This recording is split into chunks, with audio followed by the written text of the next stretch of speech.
Rookies. We've got rookie quarterbacks and rookie tight ends in today's episode, guys. If you like what we're throwing out there, make sure you subscribe, like, share it to everybody, but let's hit it hard. Let's go.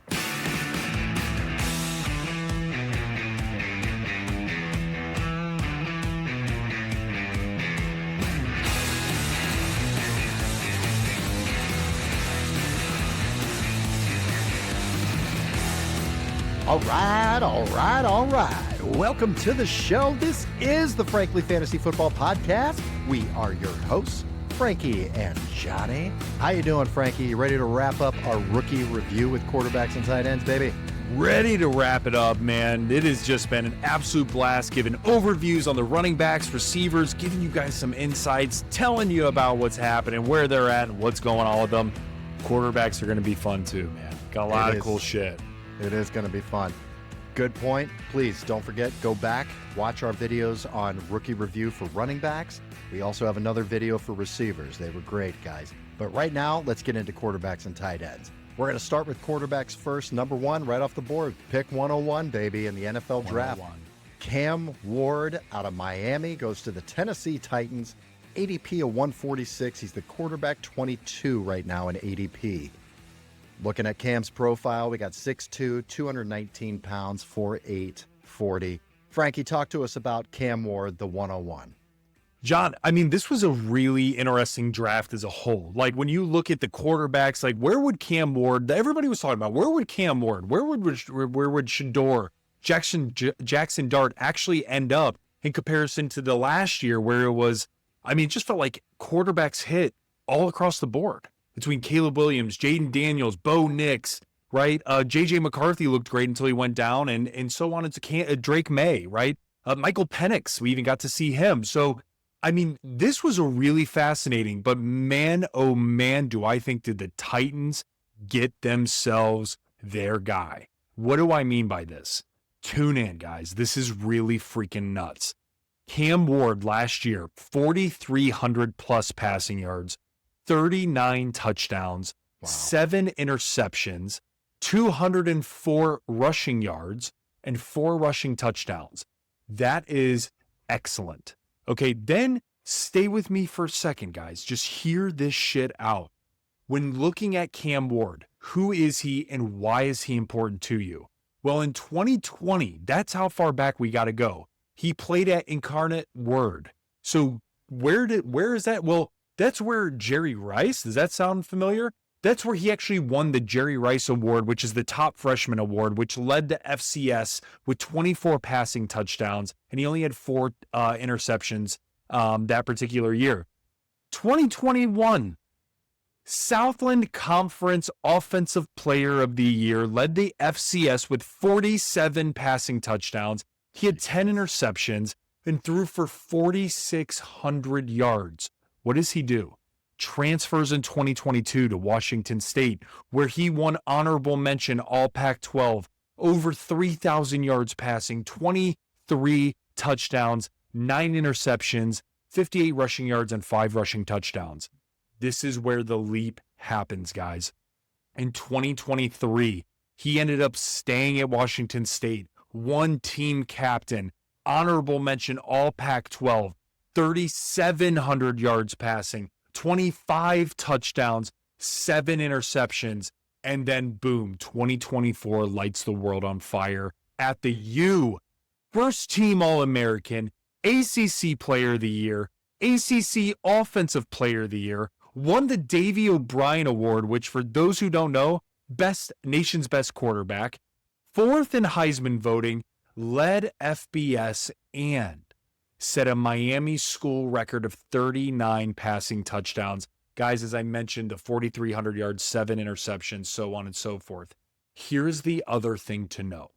He set the NCAA record with 158 passing touchdowns in his career. Guys, why do I say this? Cam Ward is very similar to why Johnny and I were so high on Jayden Daniels. This guy isn't a 2-3 year guy that comes in and leaves for the NFL. He is a tried and true cat at some of the biggest schools in the country when you look at Miami and when you look at Washington State. And when you see the progression. I mean, when you talk about in 2024 interceptions, 2021, 10, 2022, 9, 2023, 7, and then this past year, 7. Guys, he had never threw over 10 interceptions in his entire college career. This dude is as accurate as it gets. Okay, cool. Love that. Let's now go to where he's at the Titans. Guys, this is not a terrible situation. Originally, people were like, this sucks. Titans, where you go to die right now, there's nothing there. I'm going to call bullshit. Here's why. They have Calvin Ridley. Calvin Ridley is going to be a stud this year, right? He's coming off a 1,000-yard year, which people are like, wow, he had 1,000 yards? Sure did. Check me on it. Then they bring in Tyler Lockett. What a solid pickup for the Titans, just to add a floor player to their receiving core. Then they signed undrafted Xavier I'm going to butcher this last name, John. Restrepo, who was actually his top receiver at Miami, who, by the way, undrafted, is freaking balling out, and they're thinking he's actually going to be able to play. And what did this dude do with Cam Ward last year? 69 receptions, over 1,100 yards receiving, and 11 touchdowns. And by the way, they still have Tony Pollard and Tajay Spears. Guys, the reason that I'm saying what I'm saying is because I am a huge believer in what Cam Ward is doing. Bill Callahan is now the offensive line coach from the Browns, who went there last year. Again, it was a dumpster fire between Will Levis and Mason Rudolph, all this shit. Set all that to the side. Cam Ward is the guy. So for me, man, I am so excited to see how Cam Ward leads this team, to see what he can do for Calvin Ridley, to see what he can do for Tajay Spears and others on this team. I think that the Titans really got themselves one. Rookie quarterbacks always scare the shit out of me. And it's because you do only get a small sample size a lot of times, the 1 year, 2 year, 3 years. That's why we loved Jayden Daniels last year. And I love that comparison because, 5 solid years in college. I mean, solid, breaking records in college. Absolutely love it, man. I mean, he's definitely got, a little bit of a rushing floor as well. I mean, this guy is not afraid to run the ball. He's not afraid to run inside the 5 zone there to run in a touchdown. But I love it. I mean, I do like the talent he's got around him. It's not excellent, but Calvin Ridley is going to be a stud. This is going to push Calvin Ridley up the board for me in my mind. They've got a solid running game with Tony Pollard and Tajay Spears. And don't forget about Chig Okonkwo. Great call out. He could be a very sneaky tight end this year with a guy like Cam Ward throwing him the ball. I mean, we saw him flash with Will Levis, and it's hard to do that with Will Levis. So I really like the landing spot. I like Cam Ward. Now let's look at it practically, Frankie. I mean, when we're talking about actually drafting the guy, sure. So we could talk about rookie quarterbacks all day, but this is a fantasy football podcast. What can you do for me today? What have you done for me lately? Is this a guy, he's going, quarterback 22, so he's likely to not be drafted. Sure. But in a super flex situation, is this a guy you're willing to take a chance on and have as your super flex? Absolutely. In a super flex, absolutely, guys. This is gold. This dude is gold from a super flex perspective. You're right, John. In a single quarterback league, guys, in 10-man, 12-man, 14-man leagues, the reality is you're not taking him. Right? You might take him as a backup, sure. And maybe he pops off and then you trade him and get some value for him, fine. He's not a guy you're targeting. But in a super flex league, you're damn right you're going after him. And because there's upside there. And I'll be honest, if I'm going after him in a super flex league, John, Cam Ward, I'm also probably going to go for a third quarterback. I just want to make sure I'm shoring that up. So make sure that if that is the strategy that you guys are taking, Johnny and I can show you that on a few mock drafts because we like to really push the boundaries. You know what I mean? Do some crazy shit. And that's actually how we'll draft in real life. But to your credit, I absolutely think this is somebody you need to be targeting from a super flex perspective. When you look at Caleb Williams, what he did last year, he put up QB 18, right? 3,500 passing yards, 20 touchdowns, 6 interceptions. Why can't that be Cam Ward? And in a 2-quarterback league, you're happy with that, right? You're really happy with that. And so for me, man, I definitely think he's somebody to target. Yeah, and you can't say he doesn't have enough talent around him. Jayden Daniels didn't have a ton of talent around him. He had Terry McLaurin. He had Terry McLaurin. I mean, that was really the big target. So Right. So you've got Calvin Ridley. I mean, I think that could be enough. We've seen Calvin Ridley be an absolute stud in Atlanta. Stud. Yeah, exactly. So I love it, man. Who do you compare Cam Ward to? This one's gold. Titan fans, you'll love it. Joey Demery, I'm looking at you. Okay, so guys, his comp is Steve McNair.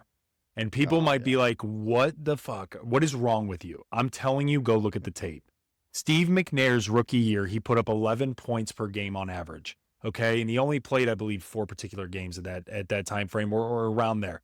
But guys, when you look at, or maybe it was a little bit more than that, but when you look at what his Cam Ward's sleeper projection is, it's actually 18 points a game, which equates to about 292 total fantasy points. Guys, that's more than what Caleb Williams was, right? And so if that actually ends up being the projection in a super flex league, you're really happy with that. And so now, will he hit that? I don't know. I really don't know. But I can tell you, though, the teams that they're playing from a strength of schedule perspective, it's not bad. It's really not bad at all. And so when you factor that in, you factor in a guy who's played for 5+ years at a very high level in college, I don't know if that's too far-fetched. So for me, man, I'm definitely looking at taking him definitely in a super flex league. All right. Shout out to the Titans fans. Indeed. I know Misty Moss is always checking that out too. So this one was for you guys. All right, let's get to number 2 quarterback here. Rookie quarterback Jaxson Dart from Ole Miss. Drafted round 1, pick 25, high draft capital to the New York Football Giants. ADP is 218. He's going as the quarterback 30 right now. Jaxson Dart, he's 6'2", 223, 485 40. Frankie, talk to us about Jaxson Dart. Jaxson Dart is a stud, people. You're going to know the name. Sooner or later, you're going to know the name. Guys, last year he had 4,200 plus passing yards, 29 passing touchdowns, 6 interceptions, and he also had 495 rushing yards and 3 rushing touchdowns. Here's the other thing. Talk about a guy who's been tenured as well. This is what's been interesting is both of these guys, number 1 and number 2, have certainly played their play or played quite a few games within that of the college realm. Jaxson Dart put together 4 good high-level years in college football. He actually started off at USC, transferred to Ole Miss, and everything exploded from there. He was first-team All-SEC. He set school records with 10,617 passing yards, and then he also had 12,000 plus total yards, guys. He led the FBS with 10.8 yards per attempt, and he had 4,700 plus total yards on offense. Guys, this dude is a stud. Do you know who else went to Ole Miss as a quarterback? He might have the last name as Manning. It was Eli, and he beat Eli's records. Okay, so this ain't a nobody. So then you look at, okay, well, how well is he throwing the ball? Well, throwing it well, fairly accurate, not insanely accurate, but pretty damn accurate. He has the ability, though, to make full field reads, and he's very good at the deep ball. So when you're going to the Giants, right, somebody who's been, the team has been in purgatory, right? They take Daniel Jones early. They signed him to a big deal. Didn't work out, right? So then they've been fumbling through people. Then you signed Russell Wilson this year, and you signed Jameis Winston, and, you know, you have a couple great running backs and Malik Neighbors. They don't know what to do at this point in time. Trust me, though, this kid is eventually going to take over at some point, and I am very excited for when that happens. What an interesting quarterback room that's going on in there right now. You've got Russell Wilson, Jameis Winston, and Jaxson Dart. And Jaxson Dart is he's a fun guy. Like he's like active and out there and, you know, all this stuff. Interesting, man. It's gonna imagine the conversations they're having. Like they're probably just talking something random, and then Jameis comes in and goes, "Yeah, man, I can eat a W. I can eat something," you know, and Russ is like, "Yeah, J-Mo, yeah, you know, we can do it." Jaxson Dart's probably like, "What the fuck is going on?" Yeah, these guys are douchebags. And Tommy DeVito. God. And I forgot about Tommy DeVito. All right, Tommy Cutlets. Yeah, I forgot about that. They'll probably trade him. But yeah, I forgot. Or Jameis, to be perfectly honest. But what's interesting to me, I know you've got a comp on here, but really what's really funny to me, My comp for him is Russell Wilson. I mean, he is very, very similar to play as Russell Wilson. Early Russell Wilson. Yeah. Where he can scramble, he can get outside of a pocket, he can run, but he throws that deep ball so well. This, in my mind, I'm sorry, if he gets on the field, even with Russell Wilson starting, which I think it's going to be probably 4 or 5 games, I think it's going to be Jaxson Dart coming in. So this is a guy to pay attention to, because I think he will end up starting at some point this year. But Malik Neighbors, it pushes him up my board because both Russ and both Jaxson Dart love throwing that deep ball. And my God, we've seen Malik Neighbors just smoke people down the sideline and catch everything that's within a 10-mile radius from him. So I love it, man. All right, who do you comp Jaxson Dart to?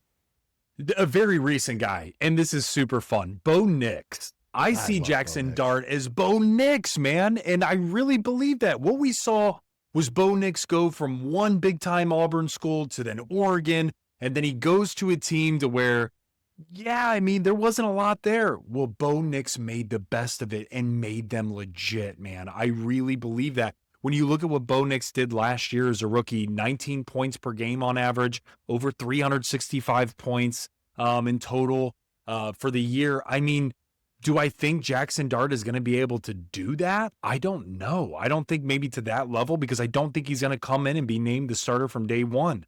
But here's what's kind of interesting. Let's assume he plays 5 games. Let's assume he plays 5 to 7 games. And the Giants are a dumpster fire, and they need to see what they got out of this young guy. Could we see 14, 15 points a game? Sure. Absolutely. With the team they have around him, guys, there's no doubt about it. First off, the Giants' defensive front might be top 5 in the NFL. They're damn scary. I mean, that's ridiculous. When Kayvon Thibodeau is your worst defensive lineman, that's going to be a problem for offenses. So what does that mean? There's going to be more 3 and outs. There's going to be more opportunity for this quarterback to have opportunities. And so for me, man, I really think you give this kid 5, 6, 7 games, guys, there's no reason why he can't average 14, 15 points a game with the team that he has around him. Cam Scatterbo, Malik Neighbors, they re-signed Darius Slayton, right? They also have a few of the other guys, Jalen Hyatt, right, for the receiver room that they're still waiting to see what he can do. So Theo Johnson. So for me, man, I think that this is really fun, really exciting, and I hope he gets a shot. I think he's going to.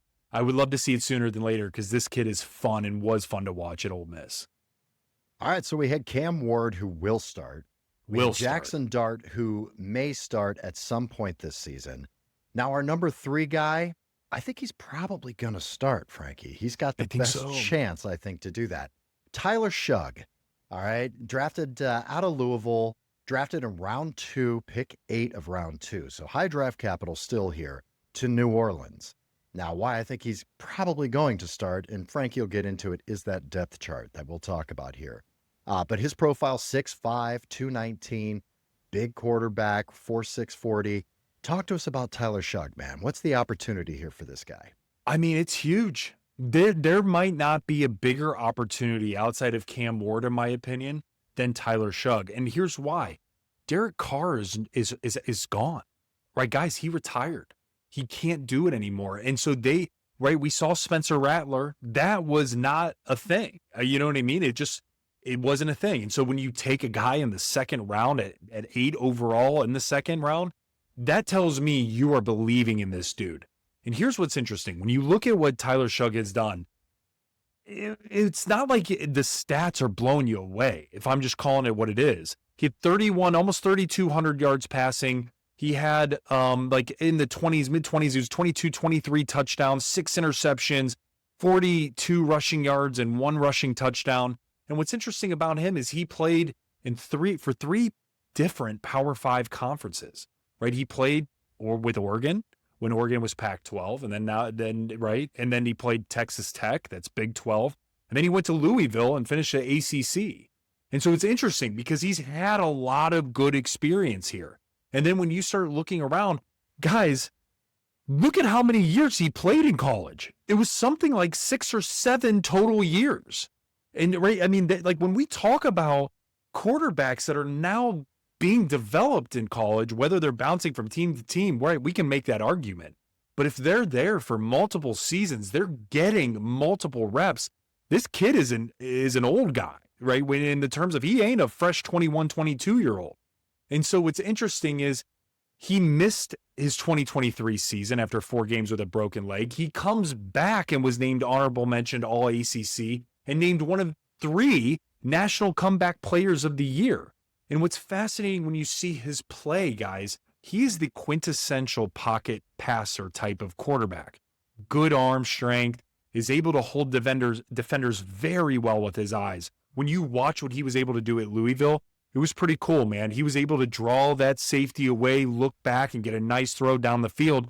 And his head coach, now whether or not we believe this or not, but he thinks he's better than Cam Ward. And others actually thought he's the number 2 quarterback in this draft overall, and he went 3, right? He was the third QB off the draft. So he's walking into a brilliant situation, in my opinion, with the Saints because it gives him the opportunity to play immediately and shine, right? So when we start looking at, well, who does he have? Okay, let's dive in. You got Alvin Kamara. That's huge. You got Chris Olave. Let's assume he's healthy. That's huge. You got Rashid Shaheed. Before Rashid Shaheed went down, John, was he not one of the most electric players? He was, deep threats. Absolutely. Then you bring in Brandon Cooks. Now, I get he's getting old, but you still have a guy that can perform. And then you have Juwan Johnson. If this O-line holds up and Tyler Shough just throws that ball around, guys, we have an opportunity to see something really cool happen with this dude. Because, again, this is like a Brandon Weeden situation. I mean, this dude is like pushing 30. He's closer to 30 than he is 20, right? So this is going to be a lot of fun to see how this unfolds. He's 25 years old. Yeah, man. So you're 25 years old. Right? This isn't a 21-year-old, 22-year-old coming out of college. So he's got some season under his belt. So, man, I'm excited to see what happens with Tyler Shough. I am too. I mean, he's a guy you got to pay attention, especially in Superflex here, because if he's a starting quarterback for the New Orleans Saints and there's Spencer Rattler is the only one on the depth chart behind him, the guy's going to start. The guy's going to play. There's going to be opportunity for him. And again, we've seen it with that Jayden Daniels effect of guys who've played 5+ years in college. That translates. That is very, very important. So interesting to see what'll happen. If I'm in a super flex or 2 quarterback league, I'll look at taking him as my third. He's my third. Yeah. I'll look at him as my third and see what happens there, but he could bring you something. Frankie, who are you comping him to? Who's your comparison here? Guys, he's a Jared Goff light. That's who you need to think of. Like when you think of a perfect pocket passer that's not throwing out insane numbers and things of that nature, guys, it's Jared Goff light, right? So think of Jared Goff's rookie year, nothing crazy, had 38 total points in 7 games, right? They really weaned him into the play. And when you look at what Tyler Shough's doing, I mean, honestly, he could be around 12, 13, 14 points a game, depending on. So again, it's going to be a wait and see with this guy. This is not a guy you're going to draft for the 1 QB league. No way. No way in hell. But to your point, he's going to be my third QB on the board that I'm going to sit on and see if there's any value. Bye weeks, right? Late trades, things of that nature, injuries. People start freaking out. They need somebody to trade with. That could be you if you're holding on to Tyler Shough. All right, moving on to our number 4 guy here. A little controversy on this one, Frankie. I'm curious what you're going to say here. I'm talking about Shedeur Sanders, drafted from Colorado. Late round 5 is when he went here. God, kind of embarrassing watching him on the draft, during the draft parties and everything, and ends up going round 5. Pick 6 in round 5 to the Cleveland Browns. ADP's 208, QB 29 off the board. Shedeur profile 6'2", 212, 4.78 40. Frankie, talk to us about Shedeur Sanders. What in the hell is going on in that Cleveland quarterback room? Arguably the most polarizing player outside of Travis Hunter. And it was funny enough, they were on the same team. And so, guys, like when you look at Shedeur, he was the number 2 overall projected pick, or top 5, right? Or top 6. That's just what it was. Okay. He had 4,100 plus passing yards, 37 touchdowns, 10 interceptions, and 4 rushing touchdowns. That's pretty damn good. So what did he do as a whole? Second team All-American, Big 12 Offensive Player of the Year, first team All Big 12. And he also set school records with 64 career passing touchdowns and a 74 completion percentage. guys. That is Pretty good. insanity. He's very precise when he throws the ball. He led all FBS with a 74% completion percentage. True pocket passer and does a very good job of hanging in the pocket. One thing that was crazy is when you watch his tape, he's getting destroyed. The offensive line was dog shit, and he's still staying in the pocket, throwing dimes. And to me, that shows two things. That shows high character, and that shows his ability to stay in pocket and take the shot and still throw the ball, all translating extremely well into the NFL. Why did he drop? Well, that's what's crazy, guys. When you're projected at this and you're throwing 4,100 passing yards, you're having a 74% completion percentage. Well, people are saying it's because most of his passes were checkdowns, and that went the distance with Travis Hunter, right? Or whoever it may be. Or it was his dad, right? The reason why he fell was because they don't want the circus and things of that nature. Here's the deal. I'm happy as hell he went to the Browns, and I'm happy as hell that he went as a 5th overall or 5th round pick, because there's no pressure for him and no pressure for the team that took him at that particular time frame, because you're expending no capital on him. So when you look at the situation with the Browns, I mean, for those of you who aren't tuned in, guys, he tore up OTAs. He tore up rookie minicamp. Like, he looked really, really, really good. Now, again, he's throwing against the third team, second team. So we got to take that into consideration. If I'm talking out and saying he's doing so good, I also got to be honest on who he's throwing against. But the reality is this could be an excellent situation for him because of everything that I said. Browns took a leap of faith on him in the 5th round. There's no pressure there. You get to learn from Joe Flacco. You get to understand some of the ins and outs from Kenny Pickett. And by the way, talk about competition. There was a quarterback drafted in the 3rd round, 94th overall, with Dylan Gabriel, right? To where now, hey, Shedeur, come in and compete, but there's somebody that we decided we wanted more over you.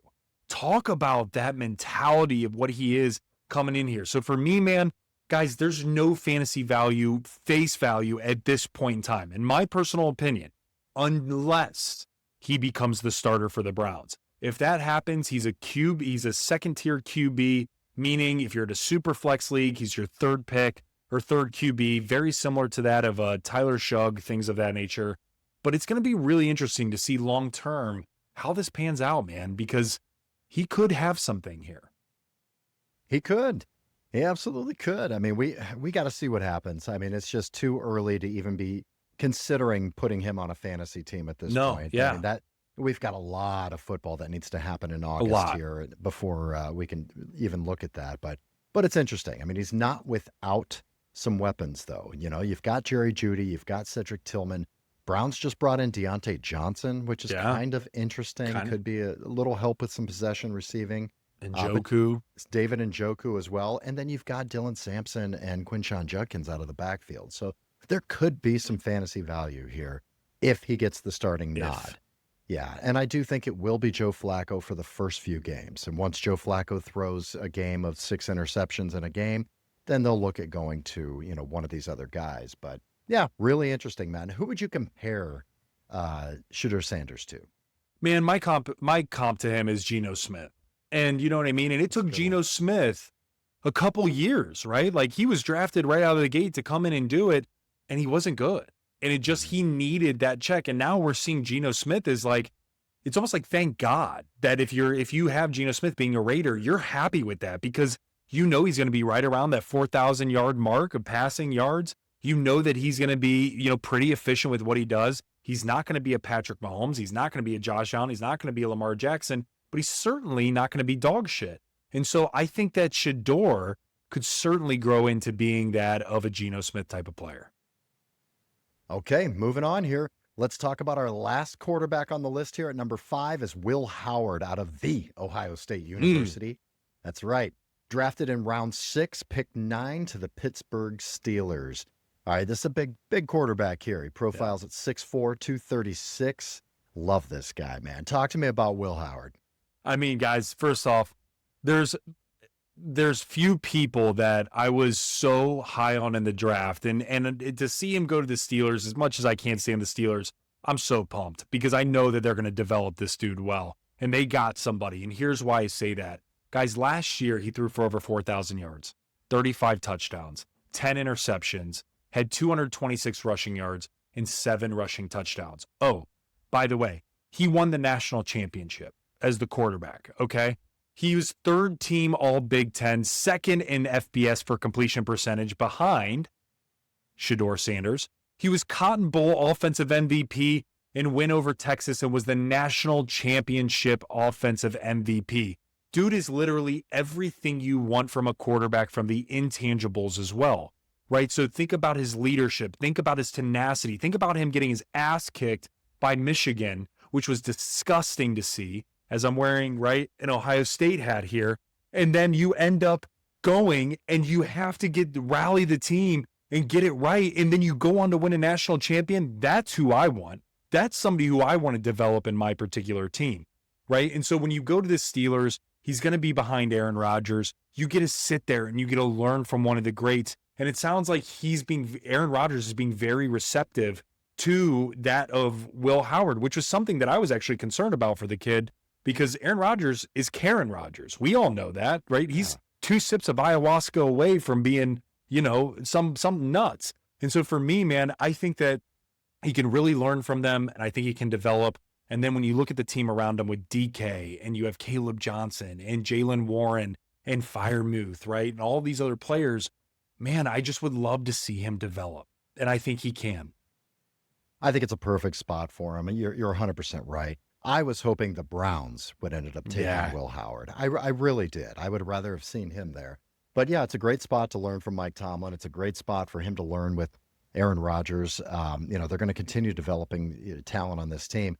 And don't think that it's not outside of the realm of possibility that he does end up playing this year. I mean, Aaron Rodgers is in front of him and Mason Rudolph. So there's a possibility this guy can play this year. Yeah. So just be watching that and be watching the waiver wires in case he does.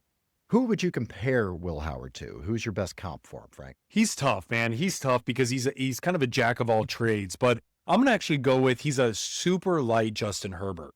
And I say that because the way that Will Howard was able to throw the rock down the field this year, to think of the Jeremiah Smith, think of Emeka Ibuka, think of those particular routes that those guys were running, they were pretty deep. And then you layer on Carnell Tate, etc.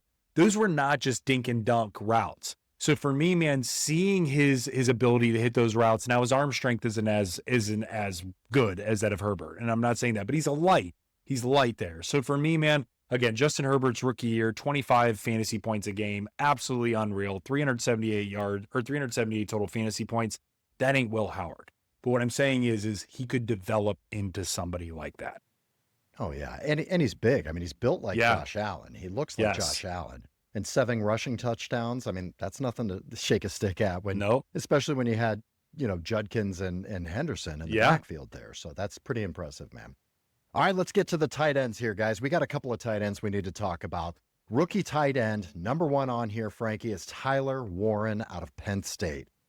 Drafted round 1, pick 14. That is high draft capital for a tight end. Whoa. To the Indianapolis Colts. All right, good. They need a tight end. They've been trying for a long time. He's currently the tight end 11 off the board. Tyler Warren profiles at 6'6", 256, 40 time of 4.68. Talk to us a little bit about Tyler Warren, man. Superstar in the making. Superstar in the making. Get to know this dude. Get ready to draft this dude in your leagues. Here's why. 2024, 104 receptions. Pause there. Tight end, 104 receptions, 1,233 receiving yards and 8 touchdowns. By the way, that's a tight end. He had 218 rushing yards and he had 4 rushing touchdowns. He's a tight end. Yeah. He's a dream tight end with Gronk upside and elements of Taysom Hill, man. He was playing, fun fact, he was actually playing quarterback when he first came into college. And then he moved to tight end after Penn State had asked him to, and he just wanted to get on the field. Best decision he could have ever have done. This dude is athletic, brilliantly smart, and understanding defenses in front of him, which is right from his quarterback days. He's incredible with his ball skills and is just fucking tough as nails. Fun fact, he was 7th in Heisman voting as a tight end. Wow. Guys, he's going to the Colts in a dream scenario and has the chance to be a Dallas Clark 2.0. right? And with the situation, with the QB situation completely up in the air, guys, I actually think it's going to be Daniel Jones. Hot take. I don't know if Anthony Richardson is going to play this year. And maybe he does, maybe he doesn't. But if Daniel Jones is the quarterback, I love this because I think that Tyler Warren is that guy that is going to be perfect in a Shane Steichen type of offense, man. And so, again, walking into a good situation, you're spending first round capital, live capital on him, 14th overall in the NFL draft. Dream scenario. This is going to be fun to watch.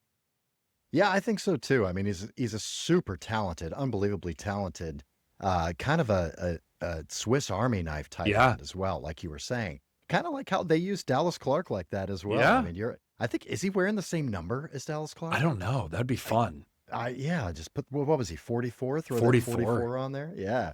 But yeah, I mean, the team's got a ton of talent on it right now with Jonathan Taylor. You got Michael Pittman Jr., Josh Downs. Alec Pierce and Adonai Mitchell are still out there. So there's a lot of mouths to feed. He was used to at Penn State. The offense ran through him. I mean, he was really everything for that team for the most part. It's not going to be like that with the Colts. I don't know that he's going to get that much play on some of those rushing downs and some of the end arounds and things. They've really got that under control, especially if Richardson plays too. Yeah. But I love the opportunity. I think this could be a sneaky tight end for you. I don't see it being a Brock Bowers situation because there is other talent here. Brock Bowers had no other talent around him at all. But it's extremely encouraging. These couple of tight ends we're talking about at the top here, we'd always talk about tight ends. They took like 3-4 years to develop. That's not the case anymore. They've changed the archetype. They found these guys. The past 2 years in a row, the number one tight end in fantasy football has been a rookie. You had Sam LaPorta do it 2 years ago, and last year you had Brock Bowers. So there's a real possibility that the number one tight end could come out of the rookie class. And Tyler Warren's definitely a possibility, man. I mean, there is a world where that can happen. So I like the guy a lot. Who would you compare him to, Frankie? John, I'm going to go with exactly what I said. I kind of teased it. He is Gronk with some Taysom Hill, baby. Like, it just is. Like, when you see him being able to rush and things like that, that's not normal for a tight end, especially a guy who's 6'6", 256. I mean, you don't see that. Like, and so they're handing the ball off to this dude not once, not twice, for 218 yards. Okay, like that's quite a few times for a tight end. And so, guys, for me, man, knowing Gronk's stature, knowing his ability to catch the ball, but his smarts, as dumb as people think Gronk is, dude, from a football perspective, was brilliant at reading defenses. And so for me, man, I think that this is so exciting. Gronk's rookie year, he ended up having about 15 points a game, which equated to 106 fantasy points because he only played 7 games. So do I think that Tyler Warren's going to get that? Probably not, if I'm being honest with you, unless he ends up being the number one tight end this year. But I see him being right around the 7-8 point per game mark, which, guys, if you're waiting on tight end, that's not a bad decision. That's not a bad player, right? If he's averaging almost that double-digit points, if he's floating around 8 points, God, I mean, just wait. Just sit on him and then take somebody like that because it's incredible upside. And if not, you dump him. Yeah, I mean, there's a couple of tight ends that I'll draft. I'll go up for Brock Bowers. I'll go up for Trey McBride, George Kittle. Yeah. After that, you could talk me into a lot of different tight ends. I could punt completely and wait to the very end and take a chance on Tyler Warren. I have no issue with that whatsoever. So I don't mind it. All right, let's get to our number 2 guy here. We got Mason Taylor from LSU. Second round pick here for a tight end, still huge draft capital to the New York Jets. Very interesting landing spot there. He's the tight end 24 off the board right now. He profiles at 6'5", 251 with a 4.65 40. Frankie, introduce us all to Mason Taylor. Guys, at Mason Taylor, you're going to know the name. Trust me. In last year, he had 55 receptions, 546 receiving yards, 2 touchdowns. It's honestly average, maybe better than average, right? But here's what's interesting. He finished 3rd team All SEC, and he set the single season record for tight end with 55 receptions. That's pretty damn cool. But here is what is absolutely wild. And by the way, like for the 55 receptions, that's specifically for LSU. His dad is Jason Taylor, who, by the way, he's a Hall of Famer, just in case you wanted to know. And his uncle is Zach Thomas, who is also a Hall of Famer. And so he will continue to grow in his role as a tight end. But guys, his athleticism is off the charts. He has enough speed to get past linebackers in coverage. He also converted 68% of his receptions for first downs. So when you need the play to happen in order to move the chains, they're looking at this cat. And so guys, like, the reason we have him number 2, you're probably like, yo, where's Colston Loveland? Why are you not talking about him? We're going to get there. But the reason that Mason Taylor's here is because of where he landed at the Jets. Guys, he's going to be tight end 1. And if not, he will eventually be tight end 1 probably by the end of the year. And there's not much from a competition perspective, really. I mean, sure, running back, there's going to be, right, Breece Hall, Braylon Allen, Breece Hall, but there's rumors that Breece Hall might be on the trade block, right, and things of that nature. So then you look at receivers. Okay, they have Garrett Wilson and they have Lazard, maybe Josh Reynolds, maybe Malachi Corley, like whatever. But there's I don't know, man. There's just something here that screams Justin Fields to Cole Kmet is the same to me as Justin Fields to a rookie tight end, with his dad being a Hall of Famer and his uncle being a Hall of Famer. And so here's also a fascinating thing. When you look at what Fields did in Chicago with Cole Kmet put up 133 receptions in total, right? This is in total, for 1,382 yards and 10 touchdowns, and that's in 40 games with Fields, right? This is, in my opinion, that shows the floor. That shows the absolute floor for Mason Taylor. I think if you take a guy in the second round with this upside, man, he could be fun. Now, I'm not saying, John, I'm not saying to go and draft him in fantasy football. But what I'm saying is, right, he's listed at tight end 24. What I'm saying is he might be a guy that you're spending some money on during the waiver wire because he starts balling out. Yeah, I mean, it's just the opportunity. You talked about the depth chart. There's not much there outside of Garrett Wilson, guys. No. There's really, really not. So you throw in a second-round draft capital tight end to Justin Fields, absolutely. He's going to get looks. He's going to get targets. It's a different situation than what we just talked about with Tyler Warren. There's a lot of mouths to feed still in that offense. Same with Colston Loveland. A lot of mouths to feed there. This guy's really kind of by himself with Garrett Wilson. So I really like that for the opportunity. Keep an eye on him. I'll be watching him and looking. If you're streaming tight end, which I almost always do, I'm going to be looking at him, giving a couple looks his way. I like it. Frankie, who do you comp him to? John, my comp for him is Tucker Kraft. So Tucker Kraft for the Packers, guys, we saw what Tucker Kraft did when Luke Musgrave went down. Really balled. I mean, truly stepped up. His rookie year, Tucker Kraft, he had roughly about 4 points a game, equated to about 63 total points. I don't feel like that's that far off for that of Mason Taylor. So Mason Taylor, let's say he's roughly 5 points a game in half PPR, 75 to 85 total fantasy points. Again, maybe a good plug and play for a bye week. Maybe we see him come up and actually be something towards the end of the year, whatever it is. But there's something here with Mason Taylor that you guys need to stay in tune with. All right, moving on to our number 3 tight end here, Colston Loveland. There he is, Frank. There Big he Blue. is. That's right. Drafted in round 1, pick number 10 overall. Jesus. Okay, let's go. To the Chicago Bears. Let's just throw into that soup and see what happens here. Right now, he's a tight end 16, so this guy's draftable on your fantasy team here. Frankie, break it down for us. He's a big body guy, 6'6", 250. What are we doing with Colston Loveland? Yeah, it's bad as it's said. It sucks. It sucks to say this, but he's so good. He's so good from Michigan, man. I mean, he had 56 receptions last year, 582 receiving yards, and 5 touchdowns. I mean, dude is a star. Let me be crystal clear. He is a star. He finished the year as a second team All Big Ten, school record for tight end with 56 receptions. And all of this was in 10 games, guys, and 7 starts. Colston is very rare in the sense that he can run a full route tree, all 3 levels. Very few tight ends can absolutely do that. And the other thing is he's incredible body control, and he's a mismatch to so many linebackers, meaning you need a safety to really guard this guy because of that. And then the issue is, he's 6'6", he's 250. So now he's a mismatch for the safety then as well. That's why he's a nightmare, and that's why he went 10th overall to that of the Chicago Bears. Now, here's what sucks. When we talk about the soup, when we're talking about the stew of Chicago, I mean, they have Cole Kmet still. They drafted Luther Burden, which we talked about. You have DJ Moore, Roma Dunze, DeAndre Swift, Tyler Scott. You keep going down the list, and there's more and more guys that start to pop out. That's why he's lower on our particular rankings for the rookie tight ends, because I just don't know how many mouths there are to feed in that particular offense. Sure, Ben Johnson did great with Sam LaPorta, but guys, Colston Loveland's also been banged up already in this offseason. So you have to factor that in. And so for me, man, do I think Colston Loveland's going to be fine? Yes, I do. Do I think it's going to be this year? I don't know. I don't know. This is a guy that we're going to need to wait and see, but he could be something interesting down the stretch.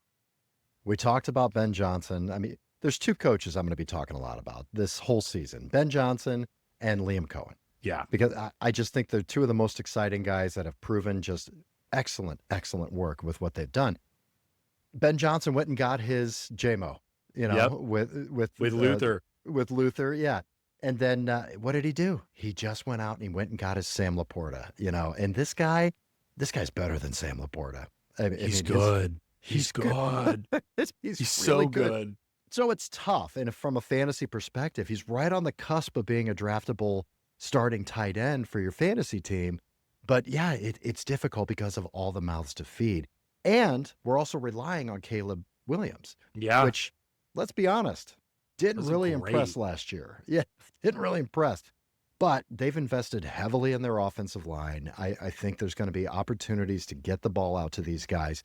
And it's just a matter of what is the scheme. They're going to scheme things. Seeing what Ben Johnson did with Sam LaPorta, they're going to create opportunities for this guy.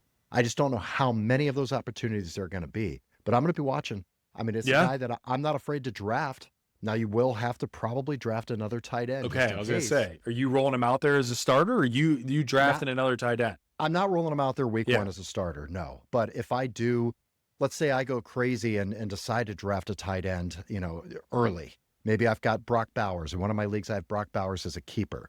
I'll back him up with Colston Loveland later in the draft. Yeah. Just to see what happens. And if he does blow up, I can trade him, use it as trade bait. So, yeah, I really like him. Now, who do you compare this guy to? He is a stud. Who do you comp him to? Ooh, this is good. Guys, okay, remember back. This is kind of crazy. Tyler Eifert. Eifert, right? Remember the big, arm thing? He was almost like a Gronk. You know what I mean? Like, that's the guy. Like, dude, Tyler Eifert was about to be the guy, and then he couldn't stay on the field because he was hurt all the time. Dude, Tyler Eifert's rookie year was really actually solid. He only played 8 games, but he averaged 9 points a game roughly, and he had over 85 fantasy points. Guys, I mean, I could totally see almost that being for Colston Loveland. I mean, right now he's floating around roughly about 7 points a game, about 106 total fantasy points for the year, assuming he plays every particular game. But man, oh man, does it scream Tyler Eifert, but a little bit more athletic. So if we can, I'm just honestly super pumped to see this dude, assuming he's healthy.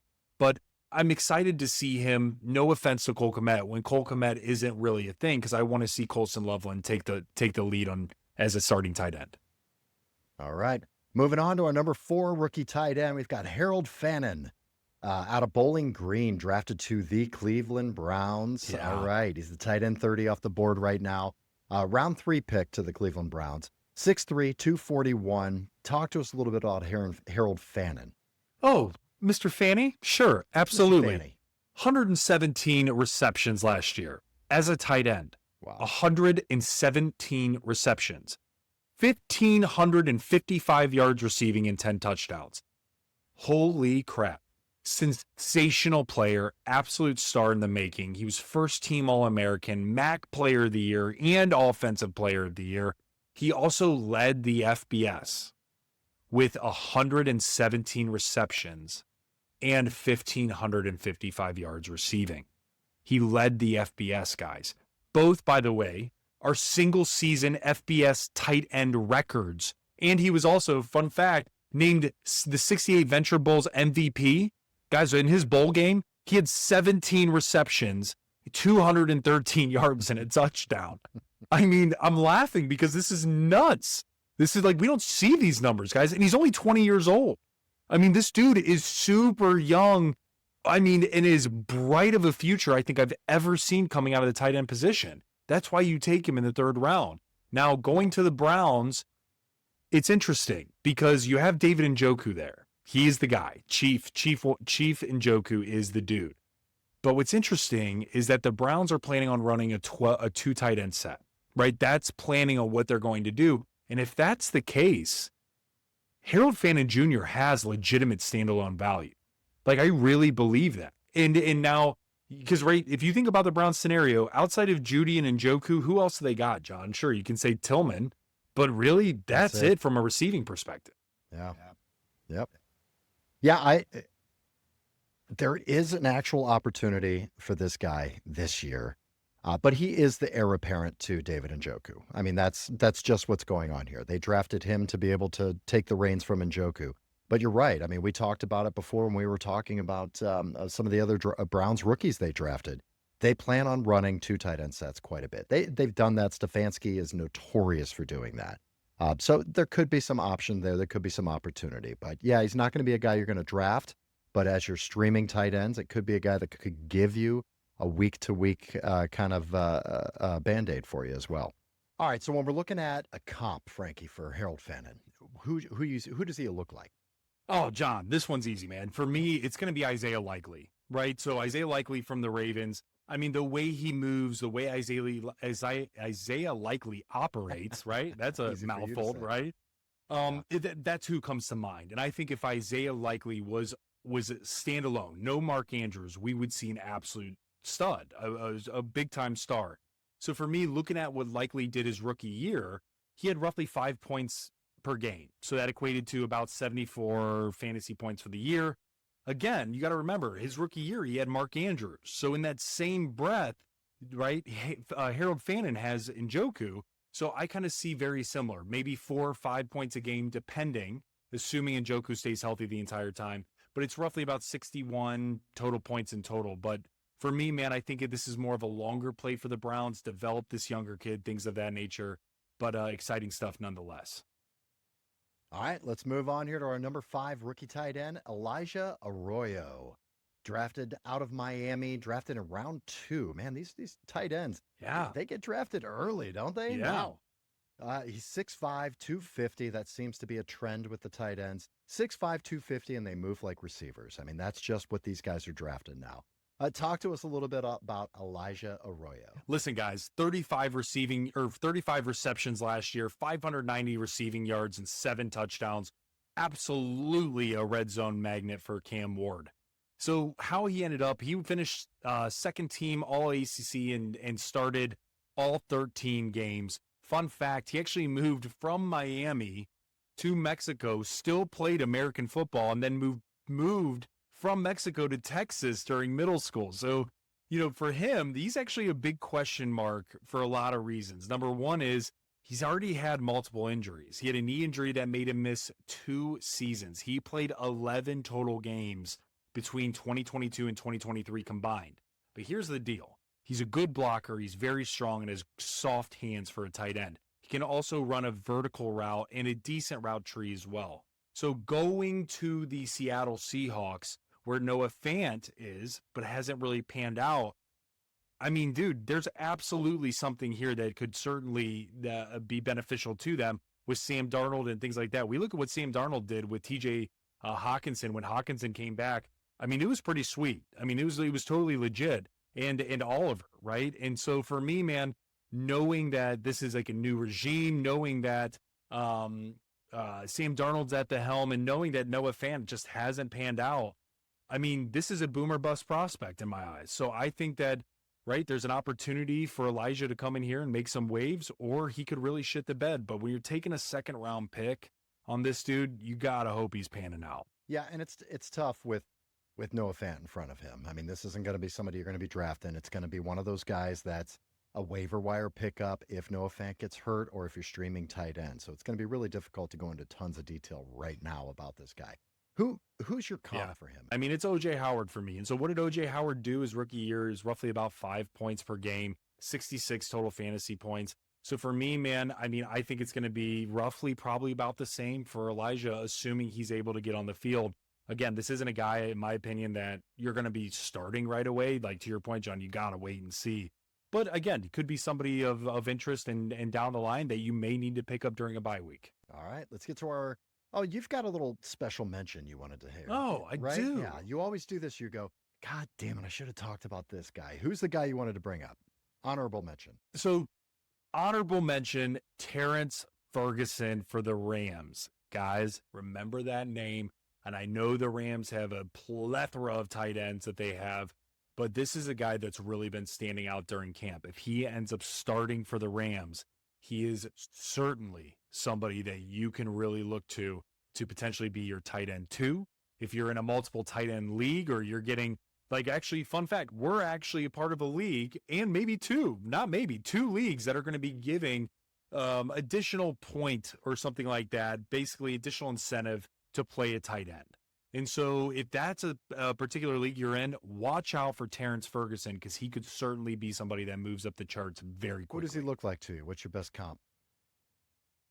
You know, it's crazy. It's actually going to be the other Ferguson, and it's for that of the Dallas Cowboys. I really think that Jake Ferguson and Terrence Ferguson are pretty damn similar.